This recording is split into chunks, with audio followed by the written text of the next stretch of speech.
we've got. In this particular round of scoring, Community Partners Campus scored quite high to get that project off and running, followed by the wastewater screening improvement project, the stormwater lift station, 17th Avenue reconstruction, affordable housing improvements and expansion, and then home buyer education. Those were the few that we had for this time. Go ahead, Doug. Did you want to try to hit these one by one, or were we trying to? Yes, or if there's, even if there's a group of them that you want to include and stop at a certain point. I mean, they're ranked in order by score, and, obviously there's some urgency. At least up to 17th Avenue, it sounded like in the presentations, there was some urgency to get things going, so. Well, I'll just make this comment. I noticed that there are some significant differences. I mean, sometimes we trend pretty closely between members, but there's some significant differences on what we consider transformational. And I guess looking at the first one, but for the city kicking 161,000, that project already is underway, and it has $5+ million in funding. So if not for, do we have other funding from the city going to this project? I mean, not saying that it's not transformational, but I believe they also have received some block grant funding from the last cycle. But then obviously based on their presentation, the construction costs and the material cost of everything has exponentially increased, I think, with the rate of inflation. But I think recently and maybe part of the transformational aspect of it was the recent dialogue that we have all had in the council chamber surrounding homelessness and its root causes and connecting people with services that they need, making sure they're aware that there's services out there, and then getting people on a path out of that situation. And, the homelessness task force, the mayor and I both serve on that, has identified the CPC campus as one of the key forward strides in getting people connected with help. And, making sure that they don't spend their entire day traversing the entire city to get the help that they need. So I think that maybe is why that's emerged more as with greater urgency than it would have been maybe 3 years ago, I guess. Okay, well, I guess in that vein, I mean, I'm not going to stand in the way of this, but we're all in the same boat with prices rising, construction costs rising. So, we're opening the door now. We're gonna gap finance everything coming along. I do think it's a great project, but our 165,000 is nothing compared to the $5+ million they already have. So I'm good with plussing that up to get it right. It just seems kind of out of place here. Okay, Carol.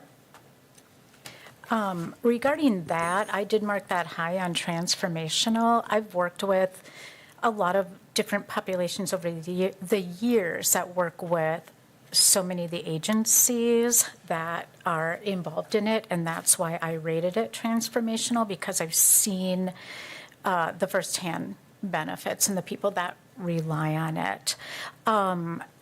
And I do have a question about one other, so I don't know if I should wait. I have a question about the form for the 17th Avenue, so Okay. I can wait on that one if that's better. I guess I have just one follow-up comment on the CPC campus. While we can kind of take them maybe project by project, but it's important to recognize, I think, that CPC campus has actually been delayed in its coming to fruition, partly because of debate that was had within the city council chamber and the past council. So when that project was originally conceived of, the site that it wanted was 1300 Cleveland Avenue. And so had the 1300 Cleveland Avenue site moved forward without a war with the council and the neighborhood, I think that project would probably already be open. So the fact that their costs have gone up exponentially, and they've had probably a year of delay between the original kickoff date and their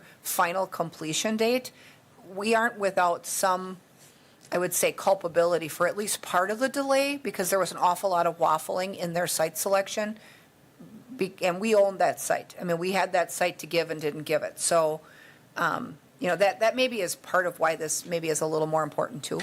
Okay, so looking at it, rating-wise, it looks like it's the top-rated thing in spite of my 2 low marks there in a history of our scoring these. So I would make a motion that we approve the Community Partners Campus Facility Project piece for $164,000. Okay. Yeah, and we'll do them through separate action, that's totally fine. So we have a motion to approve the CPC campus for ARPA funding. Is there a second? I'll second that and then. Second by Martins? Do you have a comment also? or- Yeah, I got it, yeah, I Go just ahead. had just a brief comment on that, and I think this is one of these projects that I feel are truly transformational. The community as a whole stepped up greatly to fund this project, and I think we've maxed out all available channels at this point in time, and I think it's appropriate for the city just to make that last push in order to bring this project to fruition.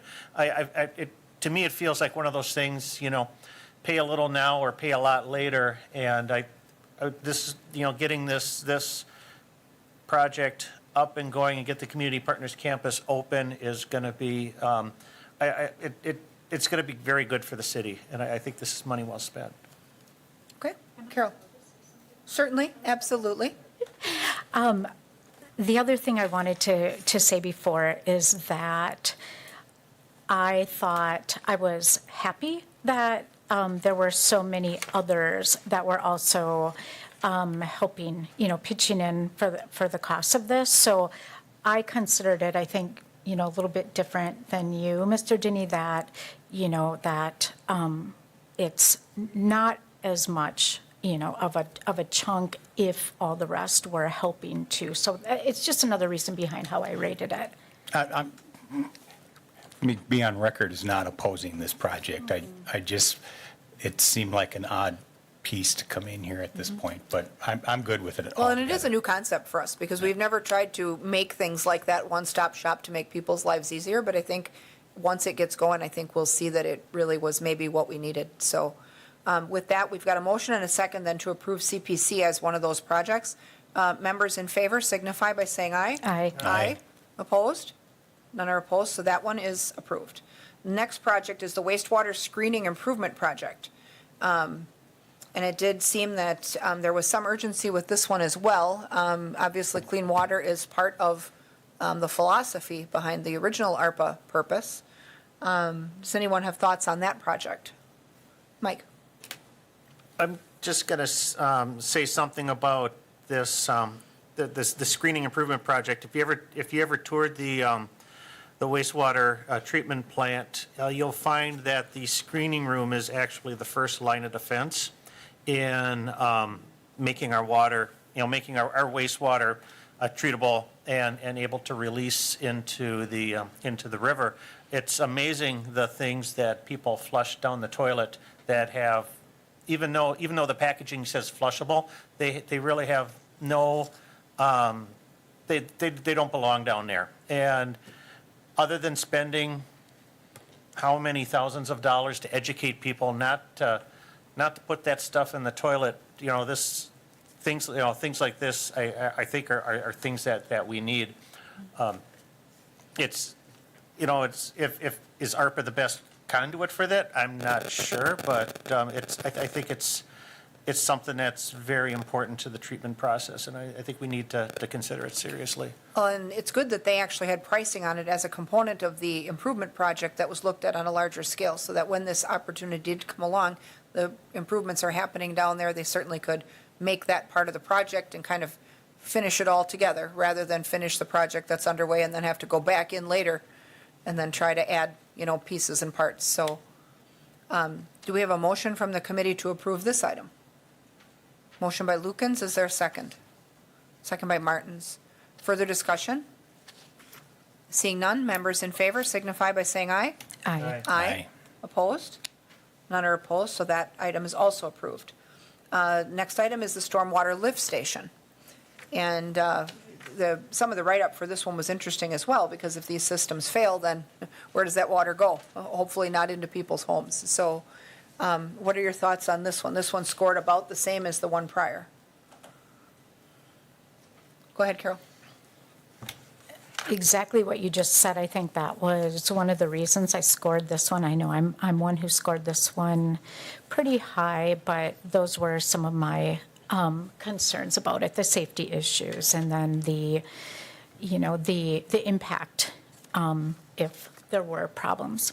I agree.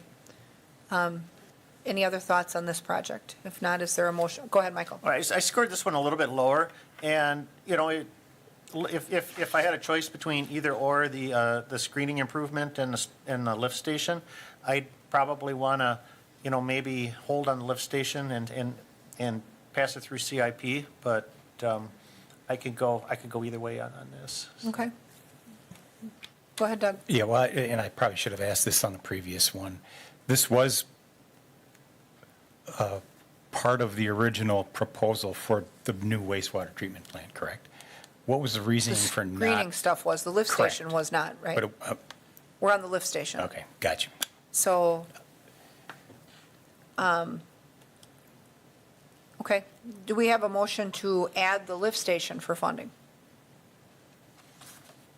Or we can hold on that item. It's up to you guys. Sure, go ahead.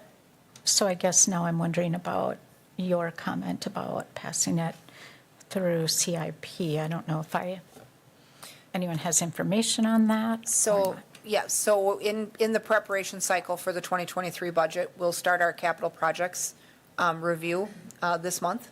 And so then any project that's more than $25,000 goes through a special committee, and then recommendations are made to this committee for what items for capital projects we should include in next year's budget.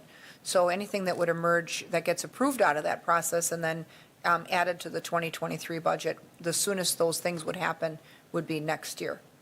So, and the budget process for the next year wraps up in November. So, obviously then those projects would know, by year end if they're going forward, but then, if there's a bid process and there's a, preparatory process to go through, that those items probably wouldn't be seen until at least mid-year. So,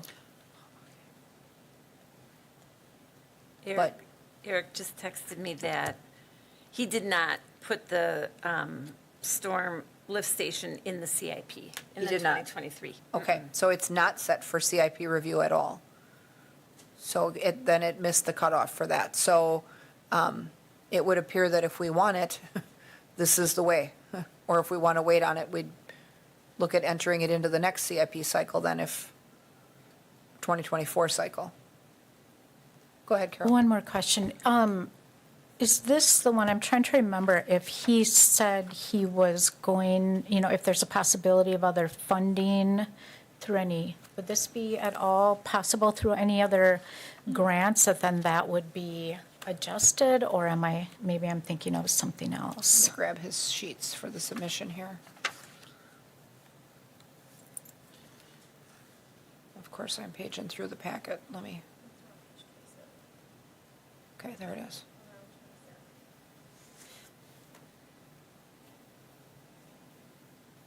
I know, the engineering staff has been very proactive in, trying to apply for funds. We also have found that, the federal government and the state, they're kind of slow in formalizing their plans. So, we have not had an opportunity to find another funding source for this project. But at this point, there's nothing. Well, and that, right, and that, knowing that the pumps and the electrical controls are both obsolete, we've had a couple of situations, I can recall just in the last, number of years, where we've had, I won't say a historic level of rainfall, but we've had a couple 100-year flood events. And we've had some areas of town that have experienced an overrun of the system, both in the Tom Field area and over in the Wausau West area. And so, I guess the last thing we need is a failure of something like this and then have it in yet another area, but especially one that lies as low as the area he describes, which is, sounds like it's near Metro Ride and, kind of in a low-lying area there too. So, I think that if they would receive alternate funding, if there would be a grant. I think now a lot of their grant writing effort is going to be focused around PFAS. I really feel like if they're going to apply for, a colossal amount of funding, it's going to be based on the email we got from him this week. I would see that as being their grant focus more than this. So in that circumstance, maybe we would want to consider it then.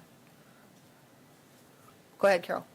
Yeah, on page 14 of the packet, that's where I had read it when he had written that the other possible contributions are most likely to come from state and federal funding. So that's why I rated it also higher, because I thought it was a priority and in case, but I think even if, that's then not a possibility, if it's going to be focused on the PFAS situation, I still think it is important, so. Sure.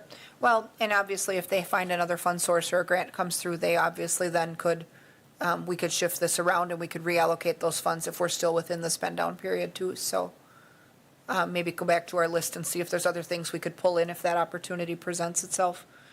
Do we have a motion then to approve the lift station? Motion by Lukens, is there a second? Second by Martins. Additional discussion? Members in favor signify by saying aye. Aye. Aye. Opposed? None are opposed. That item carries as well. This brings us to 17th Avenue, Stewart to Elm reconstruction. I think we've all been down that road, literally. And so that, there is some urgency to complete that project as well. Obviously, street and road projects didn't score as well as the other things, but they still scored fairly well. What are your thoughts on this one? Go ahead, Carol.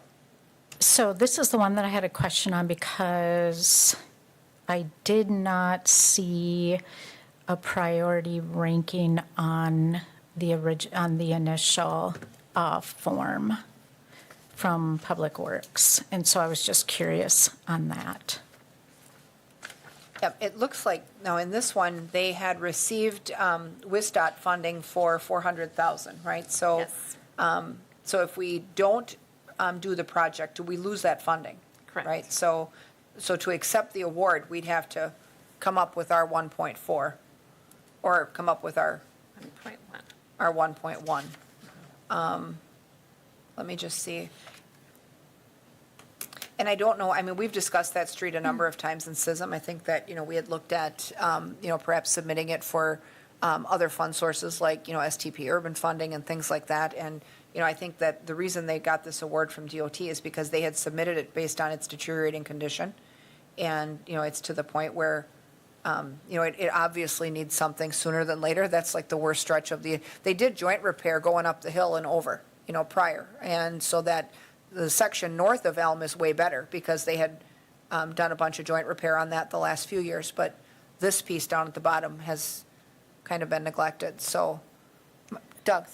Okay, I rated this the highest because of the match. We're getting 3 for 2 basically on our money. So, and one of the biggest things I think all of us heard here a few months ago when we were running for these jobs is filling potholes and making our streets better.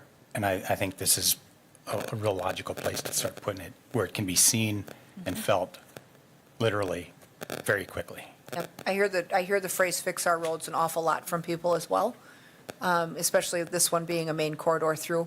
There's a lot of traffic on that every day, and so a lot of people get to have the experience that's out there right now. And it is also adjacent to a school, and so there's a lot of traffic through there. Michael?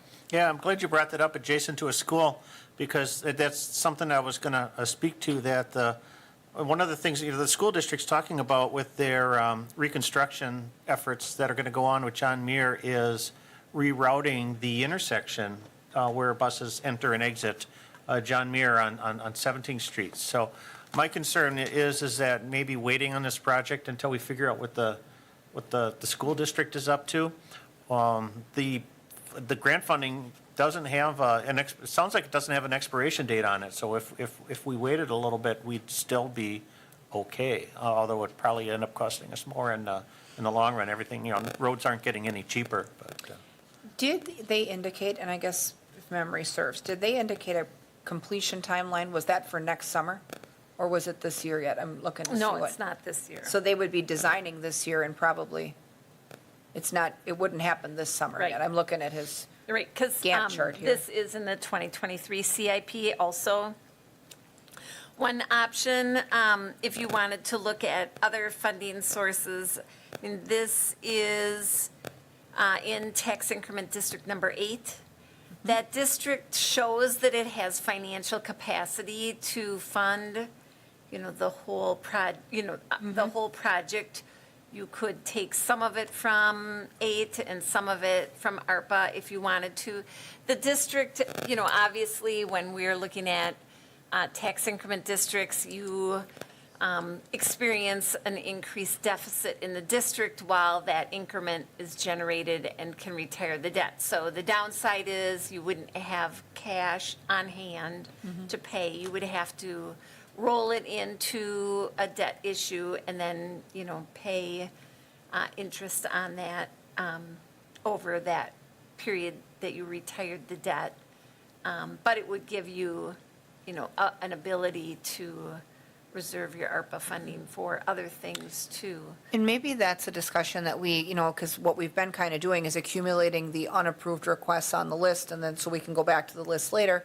Now with CIP taking off this month, seeing how those projects come through the CIP project process, if there would be an agreement to fund that, if we're able to fund it either in whole or in part from TID 8, that would then allow us to reserve the ARPA for other things, or you could split the difference and use some ARPA and some TID 8. So it's going to be up to you guys, but you wouldn't have to decide this tonight because you could leave it sit on the list until we get a little further down the road with the CIP. Michael? Yeah, and I'd be amenable to let this sit for a little bit. One of my concerns is that if we pass everything tonight, that's been requested, we'll be down to 4.1 million in available ARPA funds. And I know that we're going to need some money for our continued Pfas remediation and mitigation. Yep. So this is a big project. This is almost, over $1 million itself. So maybe Sure. if we just hold and see what happens in CIP and see what happens with some other stuff, maybe that, we can find something that's just a little bit more fiscally sound. Well, and we meet twice a month, so if something earth-shattering would happen that we would need to pull it off the list quick and take action, we certainly could. But we don't need to feel pressured to do that this evening. If you guys are, I'm good with waiting on it. If you guys by consensus agree that you want to leave it on the list for a little bit, for a couple meetings, you certainly can do that. The other item that we have on the list is affordable housing improvements and expansion. And that we've talked about, obviously, in the Finance Committee and at the council in general, the need for affordable housing options. How do you guys feel about this one? I mean, the Affordable Housing Task Force is going to be reporting to us tonight. And right now, we know that the Gorman project at West Side Battery did not get its first round of WIDA credits, but they're reapplying for those and another type of tax credit for the end of this year. So the project isn't entirely off the table, but, affordable housing seems to be a emerging priority within the community and the council. So what do you think on this? Doug? Well, I'd like to hold off on this till we see the Affordable Housing Task Force recommendations. This should have been lumped in with that, I think. It seems like it's a separate flyer here on that program. The other thing I have questions on, potentially loaning $75,000 to a person who gets that recovered for a very minimal ask. So it's 10%. So on a $1,000 rental, they're theoretically losing $100 a month, gaining $7,500. So to me, I need to see the math on that. It doesn't seem right. Right. It's something that we maybe, I think, need to talk with Tammy a little more about. We had talked about at one point having a fund that people could, borrow from, whether it's loans or grants, borrow from and spruce up rental properties, but without using fund sources that require them to immediately upgrade the entire property wholesale. And so, if it's a matter of, maybe lending funds to a landlord to weatherize a property or, replace a roof or siding or windows or whatever, but, then what does that look like? Is it going to be a fund where we would loan the money, collect it back, loan it again, like a lot of the rehab stuff that we do? Or is it a flat-out grant where they just get the money and then move on? So, we do want to see local landlords who have properties that need some attention improve the quality of the product that they offer to people without, almost always, when they improve the quality, they will not only attract more tenant applicants, but they often will raise the rent, and that then puts the units out of the reach of some people who may need them. So I think maybe that's a conversation that we need to talk a little more with Tammy Stratz about. I don't know if you guys are content to wait on that one a little bit until we know a little more. And then, well, obviously Yeah. then, like Doug said, the report tonight too would be helpful. Yeah, I'd like to, maybe a little bit, just maybe a little bit of more clarification or just, kind of flesh out the program just a little bit more so we can kind of see, because this is a big ask, $1 million, so. It is, and, this one too, the next one is homebuyer education, counseling, and closing assistance. This one, I actually scored this one fairly low because I think that there are other opportunities in the area to get this done. We have the Get Smart Wausau Coalition that either does or did a lot of, and they've talked about revitalizing those efforts where, you're getting people to, be smart about what they spend on a home, what they put into the home. A lot of things that they need to know as first-time home buyers that they don't come into the process knowing. But I don't know that we need to teach them with ARPA funds. And so I was skeptical on this particular one because I think that there's other ways if we look. So that's why my score on this one came out pretty low. I don't know what you guys think, but I thought this one definitely should stay on the list. But I was just going to Hello. say the $1 million project, they have proposed to spend that over several years. So you could, phase it in and, turn it into kind of a pilot study to see, what kind of impact we're getting out in the housing market, how transformational it is, and then, have them come back later. That would be another option for you, sorry. hi. So I can answer on the housing counseling. So with that, there is no one in this area, not even in neighboring communities, that offer pre-purchase housing counseling. And in order for some of our clients especially, but also others that are receiving the down payment plus program through the Federal Home Loan Bank of Chicago, they are required to have pre-purchase education, pre-purchase homebuyer education and counseling, and they have to get that from a HUD-certified housing counselor who has adopted the national industry standards. There's no one around here that has done that, except for me. Okay, but in the realm of offering that service now, how are we funding it currently? I mean, obviously, we want to do more of it, but if it's happening today, it's got to be a component of our core budget. Yep, so currently, if it's our client that is receiving down payment assistance, they receive that counseling for free. If it is someone who's coming from outside the community or outside, of receiving our assistance, they are required to pay $100 unless, it's not fiscally responsible for them. HUD determines, if they're under a certain, income limit that they wouldn't be charged. So, or sliding fee type of situation. Sure. All right, committee members, any questions on that? Yeah, Go ahead, I Michael. was just going to make a statement. I scored this one relatively high, and I think that this is probably one of those kind of programs that is a good first step in addressing our housing issues, by getting people out of leasing and renting and into a more cost-effective path of homeownership and a mortgage. If this is one of the first steps that they need to take in order to get a rate subsidized mortgage, I think that's an important program that we can offer to help open up housing stocks for other people. And just to put a plug in, there's studies out there that show if someone goes through this education and counseling that delinquency rates decreased by 22%.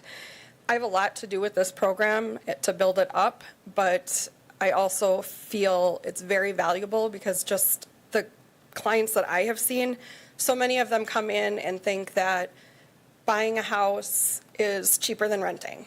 And that's their whole philosophy. They just look at the dollars, monthly payment wise. They don't look at anything else. And there's so much more to buying a house than just the monthly payment. True, So. true. So what are your thoughts on this one, committee? This one, I mean, in the grand scheme of the request, is a fairly small amount by comparison to what we've just gone through, so. So, I Go do ahead, have a Doug. question. Yep. I scored it relatively high. I think it's educational, and I think that's the foundation to where people start getting into trouble, and the more they know, the better. My only question would be on the administration of the program. Is that a standard that we build in administration fees on that? Is that the one for the? Oh, does it have standard, like a standard amount for overhead, you mean? Right, I think I saw like 3,000. I think that is the one, yes. Let me switch back to that page in the packet. Okay.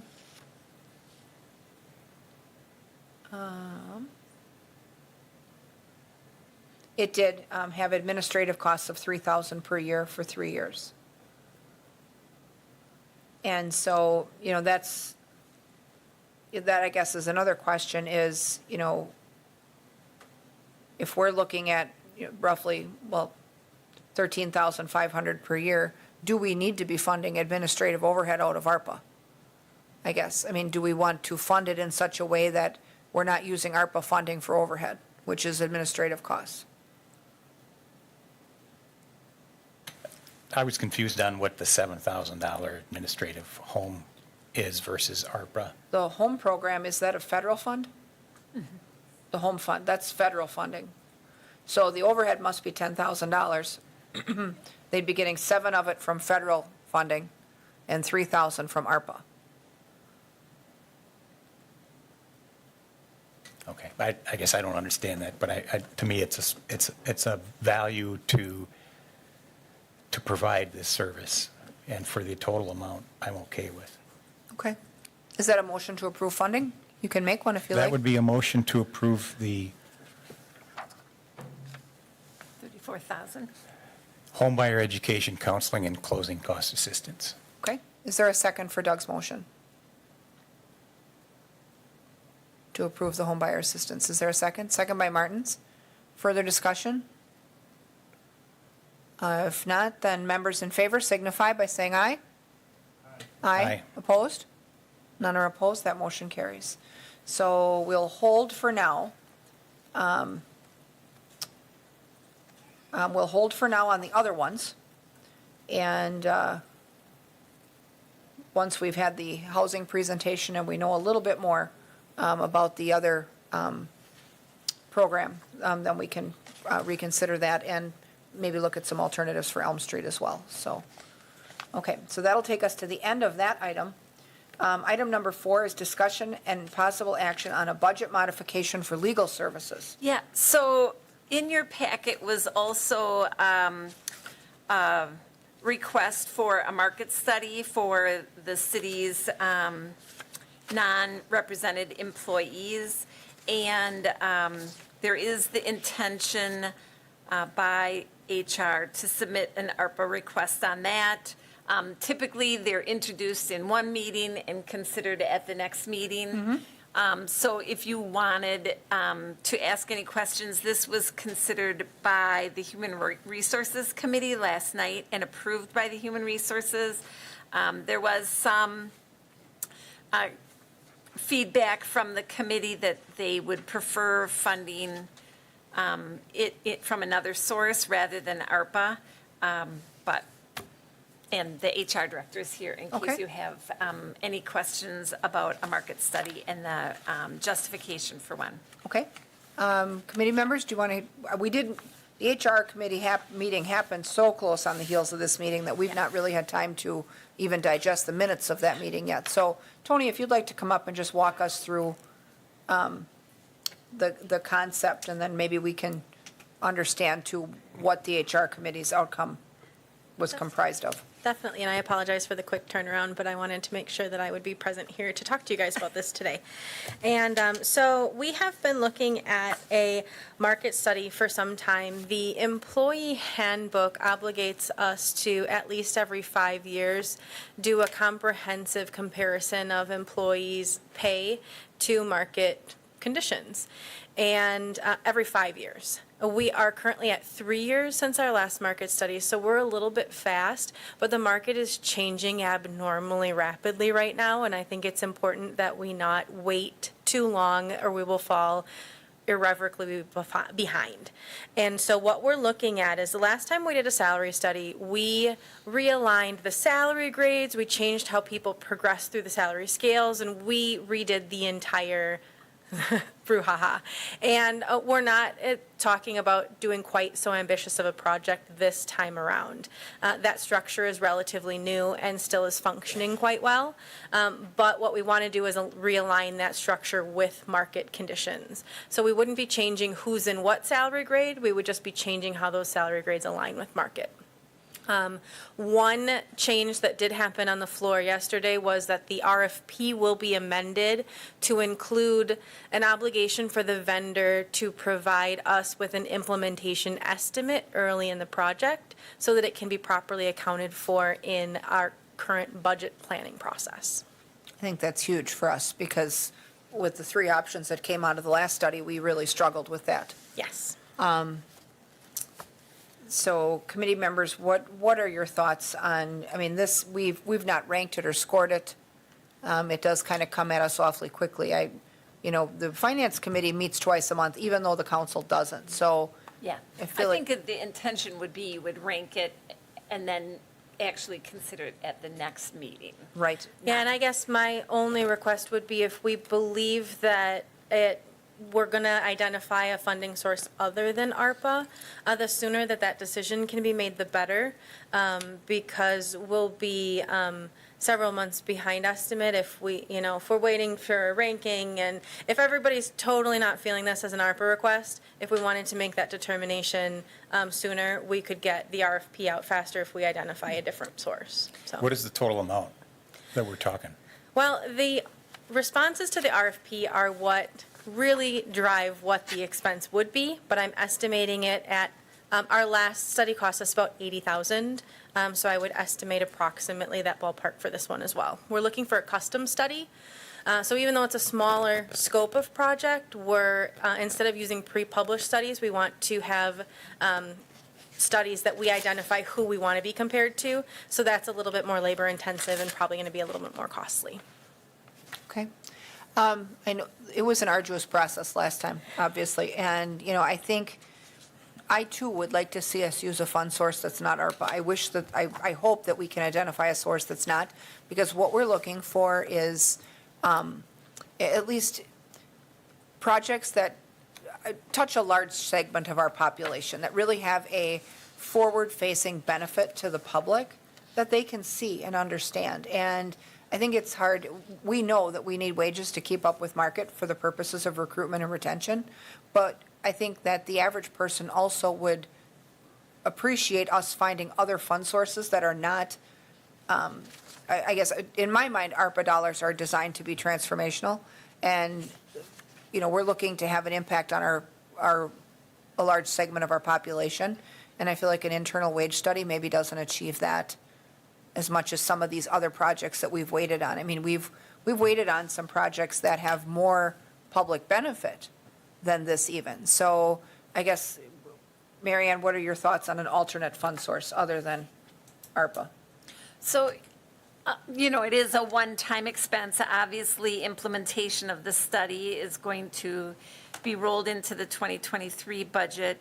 You had a profit of $1 million last year in the general fund. You could make a determination that you wanted to use that for this study because it's a one-time cost.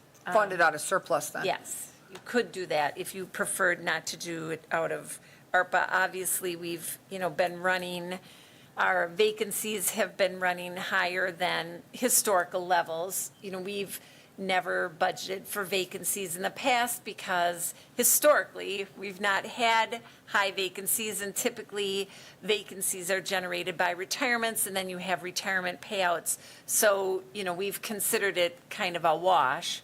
And then when you do have vacancies in some situations, you see overtime increase in some of our positions as well, like police and fire. So, but in this situation, if you wanted to fund it out of something else, the HR recruiting is coming out of the HR budget from savings of the position. Position savings, yep. So otherwise, you could, look to tap into that, their budget too, but that will be I would feel already better about considered. surplus for the 80,000 than ARPA. I don't know how you guys feel. What do you, Mike, go ahead. Yeah, I think your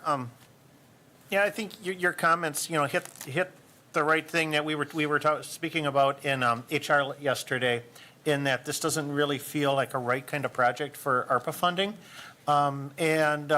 Potentially the surplus, I think, might be a good fit for it, considering that a large portion of the surplus was generated by vacancies. This market study is addressing our vacancy issue, so why not roll that into helping to fix the problem so we can, Sure. move forward? Based on the content of our agenda, because we have a budget mod for legal services, does this fit with that? Could they act on it tonight and do a motion to fund the wage study through surplus? Or do we need to wait until our next meeting to bring that? I mean, I feel like it's professional services, but not legal services, so I'm a little Yeah. concerned about, it's not from the legal office per se. So, I mean, we could hold it for our meeting in 2 weeks. Go ahead, Tony. Were you talking about bringing it to council tonight, or just to have this group vote on it? This group, the way our agenda is worded, it's a budget modification for legal services, Sure. not professional services to study wages. So that, I feel like if we don't have some Right. attorney expense, that this agenda item is not adequate. And So- if we are worried about optimizing it through, we could always bring it back to this committee next time into the following council meeting. Even if they held on the same night, we could suspend the rules, and we wouldn't really be losing any time Right. if we're really I- worried about that. The finance committee meets twice a month, even though the council doesn't, so we'd probably be looking at the last finance committee of June and the first council meeting of July. Sure. But that would still give time for implementation, and then also time to develop some good information for the meeting packets, which, today we're kind of behind the 8 ball. Yes.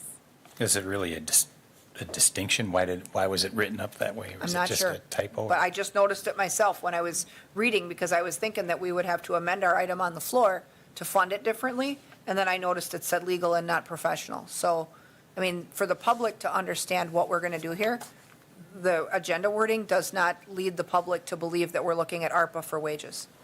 So I feel like that's not an adequate agenda explanation. So we should hold action on item number 4 then, strictly based on that, even if we want to pay for it, and bring it with a properly worded agenda item and good packet information so people can see it and understand it. So, Thank you. sure, thanks, Tony. Item number 5 is discussion and possible action on approval of the 2022 Community Development Block Grant Program year. And so every year, we have a dedicated citizen panel that looks at community development block grant program requests and I funds. think you missed the legal one, did you? Well, that's the one we were just talking about, that we, Oh, no, legal services was a different, okay, so I thought you had I had already moved to item number 4, and then we brought up the HR thing. So I thought we had the HR thing improperly worded. no, we had the HR thing under the ARPA, just to introduce it, because Okay. typically we introduce it in one meeting and then vote on it in the Okay. second meeting. I So see. it was like a two-parter. The ARPA was a two-parter. So Okay. legal services would be Okay, next, sorry. but we still didn't And that is have- properly agendized, and it is on Okay, the so we agenda. still don't really have good public-facing information, though, about the wage study to make a Right. decision tonight? Correct. So whether it's item 3 or item 4, we're still probably wise to hold that for our next meeting? I'm sorry. And then make a decision, if that's good with you guys?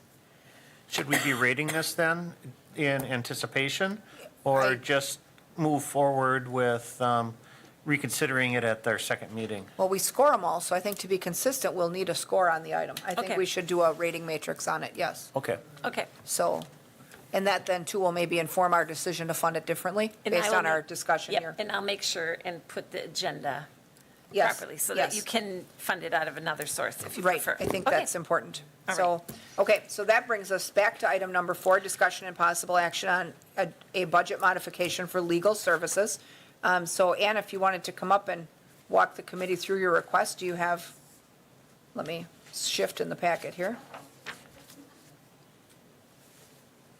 And I apologize, Madam Chair, for interrupting you, but I'm desperate for this. Nope, you're good. So- Modification. So we've been working with Mary Ann and asked her and notified her, I think, back in May, and it missed the June agenda. That's why I'm feeling a little bit of pressure, because we're continuing to pay legal invoices, but it's been kind of a tough year for our legal budget so far, and I think we've expended our 2022 legal budget as of the end of March.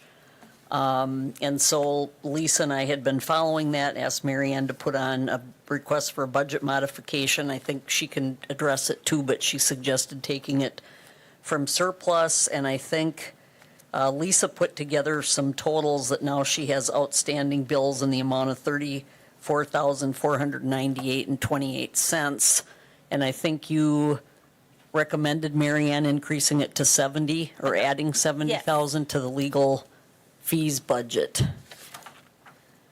Okay, And if we need more before the end of the year, we may be back, but that'll go a long way. okay. And so then, what are your thoughts on that one, committee? Do we have a motion to amend the budget, to make the budget modification to continue or to fund that legal expense? Motion by Martins, do we have a second? Second by Lukens. Further discussion or questions? Seeing none, members in favor signify by saying aye. Aye. Aye, opposed? None are opposed, that item carries. Thank you. Okay, thank you. So we'll switch back to the agenda. It's okay, we're going to get there. Okay, so item number 5 is discussion and approval of the 2022 Community Development Block Grant Program Year. And as I was saying, every year we have a dedicated citizen panel that reviews requests and makes recommendations for how we manage our community development block grant funding that we receive. And so they do the heavy lifting, and they make a recommendation to us for the programs that they feel should be funded. And so every year, they look for programs that make an impact. They look for them over time to eventually wean off of those funds and kind of find their own way. And they're really diligent in how they manage those funds for us. Does anyone have any questions about the recommendation that they've made? Because we approve it as a total plan, rather than piecemeal like we did the ARPA. Yeah, go ahead, Michael. I'll make a motion that we approve the 2022 Community Development Block Grant Program Year. Okay, so we have a motion to approve the plan. Is there a second? Second by Lukens. Further discussion? Seeing none, members in favor signify by saying aye. Aye. Aye, opposed? None are opposed. That item carries. Item number 6 is discussion and possible action regarding PFAS filter replacement and related budget modification. And so this item comes to us because we have had some inquiries from some citizens looking for further supplies to replace filters in their zero water pitchers. And so obviously, if you have to replace the filter pitcher based on the volume of water you filter, each one of those is about a $12 expense. And so, of course, they're requesting additional funding to continue to provide replacement filters for citizens that request them. The question that I would have, based on the memo that we received from the Public Works Director, is that right now we're sitting on inventory of 2,000 undelivered pitchers. And so the question would be, does that inventory include the spare filters that were to go with them? Because if we're sitting on 2,000 pitchers that people have been notified multiple times to come and get them, and they've not come and gotten them after multiple notices, I see value in splitting up the pitcher from the filter and exhaust that supply before we invest another tranche of ARPA funding towards this effort, only because they expect the plant is coming online in August. And based on the communication that we received from the Public Works Director yesterday, it appears that the anion exchange system that's in the plant as built will filter PFAS effectively, at least for the initial startup phase. So what are your thoughts, Carol? Yeah, I was wondering about this. I mean, is there anything else that could be done with those 2,000 pictures? Like they can't be returned or gotten, can they? Go ahead. So I know I've had conversations with Eric regarding the pictures, with the goal in replacing lead services, there is a period of time where you're supposed to drink an alternate water source because it does kind of shake things loose. So they were thinking that they would use those pitchers for that if there were spares or we ended up with extra supply, that we would use it for that purpose. Another option you could consider is, again, you don't have to fund the full 200,000. As Lisa pointed out, we meet twice a month. So you could do a partial funding and then, ask the committee to come back at a later time. But I know the water utility staff are not concerned about having extra pitchers on hand. I think if they can separate the pitcher from the filter, that's 2,000 replacement filters that could be given out to people who want them. I mean, if they're complete outfits that people were to come and get and haven't, I think that it would make sense that we at least try to dispense with or dispatch that stock first. Mayor? Yeah, I just wanted to confirm that those replacement filters, that is possible, we could do that. And that those pitchers will definitely not go to waste. We'll use those for the lead replacement, so everyone seems to be on the same page. Okay, Doug? Yes, so do we have an idea? So it's 2,000 plus the replacement, so potentially 4,000, or just two? Well, it comes with the one in it, but Yeah. it'd be one Plus one. per. Yeah, it'd be so there'd be So you- 2,000 extra filters, yeah. Okay. Let's get them out there, and my only concern is the method of distribution. We've distributed upwards of 4,000, 6,000 on a list. Who's managing that list? I believe the water department is distributing those. Are they? Right. Pitchers? I believe now, because of the slowdown in activity, they are not having specific staff that are just for disbursement of those, so it is the water utility staff. So they can go to the old meter shop, pick Yep. those up, and, okay, let's get them out. I'm just here to confirm that, yes. Okay, so then what we could do on this particular request is hold action on it for now. Request that the department distribute the 2,000 filter surplus to anyone who needs them. And once they've exhausted that supply, if the plant isn't open and there's still a need, they could certainly come back to us, if that's reasonable. We can agree by consensus on that. So we won't take a voting action on that item. We'll instead, as a committee, direct the department to deploy the 2,000 undistributed spare filters. Go ahead, Doug. There still may be a need to get some more coming, because if we're talking replacing, if we've got 4,000 out there, that would be roughly half requesting replacements. Well, and I think we don't know how much each of them are using. I think it's the frequency with which they have to replace the filter is based on how much water they're putting through it. And so, we can move pretty quickly if we need to fund. Okay, so when we run out of these 2,000, are we talking a week, 2 weeks, 10 days to get replacements? It's not a hard thing? No, it hasn't been. Okay. It comes pretty fast. All right, let's go. Yeah, and I mean, we can be pretty nimble if we need to, but I think for now, to just have stuff sitting on a shelf that people don't have access to, that's not right either, so, okay. Yep, Council President McElhaney, come on up. I just want to, hello. I Hello. just want to bring up about the pictures that are left over and some of my resident feedback. I don't know how these, or what listserv or what is being used, but I have had nothing but complaints where people have put in orders, and I'm worried that they're sitting there because people are not getting notified that they're in.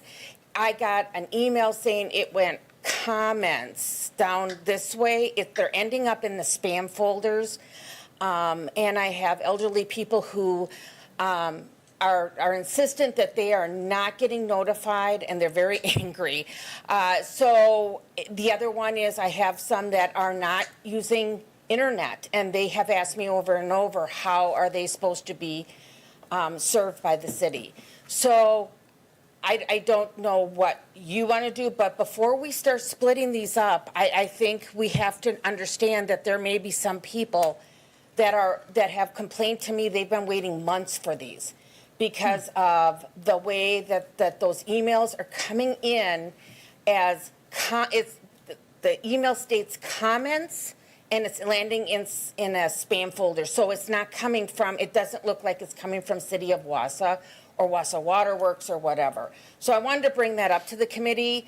I don't think most people are just like, well, I'm not going to take the time, because I do have a lot that are complaining they're not having the pictures, so. Okay.